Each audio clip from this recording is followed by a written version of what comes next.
मानता हूं कि मोदी जी के नेतृत्व में भारत जिस दिशा में आगे बढ़ रहा है, गुजरात की जनता, यहां के मुख्यमंत्री भूपेंद्र पटेल जी के नेतृत्व में, प्रदेश अध्यक्ष सी आर पाटिल जी के नेतृत्व में पूरा कठोर परिश्रम करेगी और जनता का पूर्ण आशीर्वाद मिलेगा और यह गृह मंत्री जी का भी गृह राज्य है, तो निश्चित रूप से हम सब इस बात के लिए पूर्णतः आश्वस्त हैं, सारे विष को निकालकर अमृत तत्व को साकार करने का काम गुजरात का यह कार्य करेगा, गुजरात का यह समाज करेगा, जिसमें विकास की नई ऊंचाई भी दिखेगी, जन जन का कल्याण भी दिखेगा और गुजरात के गौरव और मान सम्मान का उत्थान भी दिखेगा। धन्यवाद। जी, आज कांग्रेस ने अपना मैनिफेस्टो जाहिर किया है, उसमें कई सारी बात की है। वो आने वाले दिनों में बोल रहे हैं कि हमारी सरकार बन जाएगी तो वो प्रशस्ति पत्र बनाएंगे और मैनिफेस्टो कमेटी की घोषणा करेंगे, क्या बोलोगे? कांग्रेस पार्टी भारत की राजनीति में कथनी और करनी में जो भेद है उसकी प्रतीक है।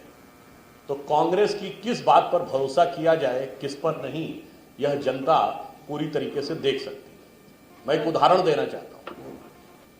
अशोक गहलोत जी राजस्थान के मुख्यमंत्री हैं और वो इस प्रक्रिया में शामिल थे। जाके देखिए 2019 में कांग्रेस ने अपने चुनाव घोषणा पत्र में कहा था कि देशद्रोह का कानून यानी सिडिशन लॉ समाप्त कर देंगे क्योंकि इसका दुरुपयोग होता है। और 2019 के बाद यदि सबसे पहले किसी सरकार ने उसी कानून का प्रयोग किया तो वो राजस्थान की कांग्रेस सरकार थी और अशोक गहलोत जी मुख्यमंत्री थे। और किसके विरुद्ध किया? किसी अपराधी और आतंकवादी के विरुद्ध नहीं, विधायकों के विरुद्ध। और किन विधायकों के विरुद्ध? अपनी पार्टी के विधायक और मंत्रियों के विरुद्ध किया। यह इनकी कथनी करनी का यह अंतर है।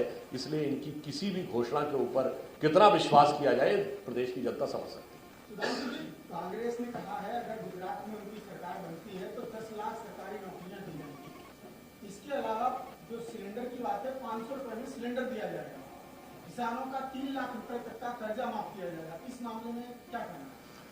याद करिए 2018 के चुनाव में जब मध्य प्रदेश, राजस्थान, छत्तीसगढ़ में किसानों के कर्जे के ऊपर, शायद आपको राहुल गांधी जी को फुटेज याद हो, 10 दिन में कर्जा माफ कर देंगे। 1 2 3 4 5 6 7 8 10 दिन में नहीं हुए तो खत्म कर देंगे। आज 4.5 साल होने को आ गए। पूछिए बेरोजगारी भत्ता 5,000 रुपए देने की बात कही थी, यहां तो 3,000 रुपए का कमिटमेंट कर रहे हैं, दे दिया राजस्थान और छत्तीसगढ़ में। पूछिए कि आप 500 रुपए का सिलेंडर देके और सब्सिडी अपने द्वारा, सरकार के द्वारा देने की बात कर रहे हैं, अभी उसके आर्थिक पक्ष पर नहीं जा रहे। पूछिए दे रहे हैं क्या छत्तीसगढ़ में, राजस्थान में? दिया था क्या पंजाब में, जब आपकी कर्नाटक में सरकार रही जो दिया था? इसीलिए हमें कह रहे हैं कि कहते कुछ हैं करते कुछ हैं। और कभी कभी ऑन द लाइटर नोट में कहूंगा, जिसे पता हो कि हम सरकार बनाने के लिए चुनाव में नहीं लड़ रहे हैं, सिर्फ जमीन बचाने के लिए चुनाव में लड़ रहे हैं, तो वो किसी भी बात को कुछ भी कह सकता है क्योंकि उसे पता है कि वास्तविकता में तो कभी ये चीज होनी नहीं।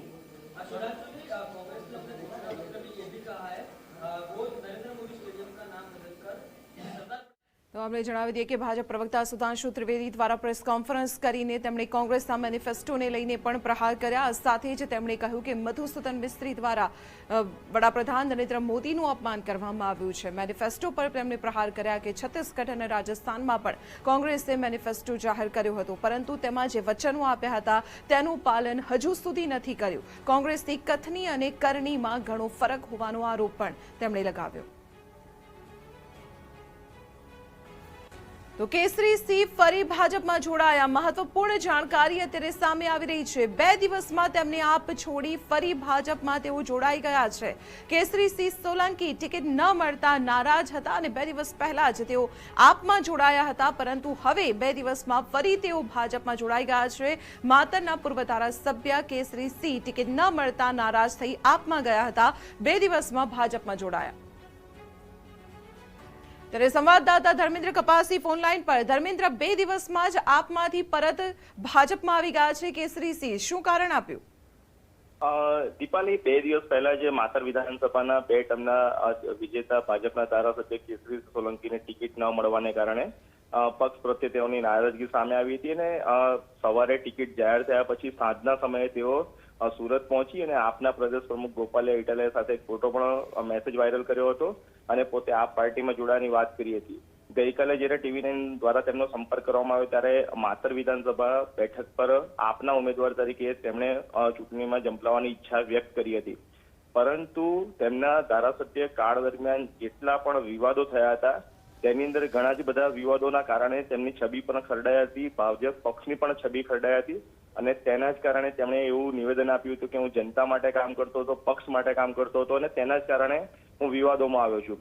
પરંતુ કેન્દ્રીય સંચાર રાજ્યમંત્રી દેવસિંહ ચૌહાણ દ્વારા તેમને સમજાવવાના પ્રયાસો હાથ ધરવામાં આવ્યા. કમલમ ખાતે પણ બેઠકનો દોર થયો અને કયા પ્રકારના સમજાવટના કારણે તેઓ પરત આવ્યા છે તે ગુપ્ત વાત રહી છે, પરંતુ ચોક્કસથી કેસરીસિંહને ભાજપ પક્ષ દ્વારા ખખડાવવામાં આવ્યા હોઈ શકે તેવી પૂરી શક્યતાઓ છે, કારણ કે ગઈકાલે જે રીતે તેમણે માહોલ પેદા કરી દીધો હતો માતરની અંદર કે તેઓ આપમાંથી ચૂંટણી લડવાના છે અને અચાનક જ હવે તેઓ ભાજપ પ્રત્યેનો પાછો પ્રેમ બતાવવા માંડ્યા છે.